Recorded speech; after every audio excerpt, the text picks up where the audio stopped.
কেন্দ্রীয় প্রতিমন্ত্রী ডক্টর সুকান্ত মজুমদার সিএসসির ওপর মুখ্যমন্ত্রীর দায়ভার চাপানোয় তীব্র সমালোচনা করেছেন তিনি। দেখুন, পুজোর আগে এতগুলো পরিবার তাদের প্রিয়জনকে হারালো, এই ঘটনা অত্যন্ত দুর্ভাগ্যজনক।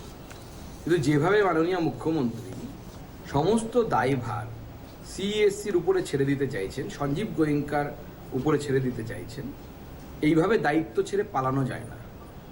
আজ ভারতবর্ষের সমস্ত মেট্রোপলিটন সিটিতে তার এইভাবে ঝুলে থাকে, যেভাবে কলকাতাতে আমরা দেখি সেইভাবে কোথাও তার ঝুলে থাকে না। আর বন্যা হলে বা প্রাকৃতিক দুর্যোগ হলে জল জমবে, এটা অত্যন্ত স্বাভাবিক, সব শহরেই জমে।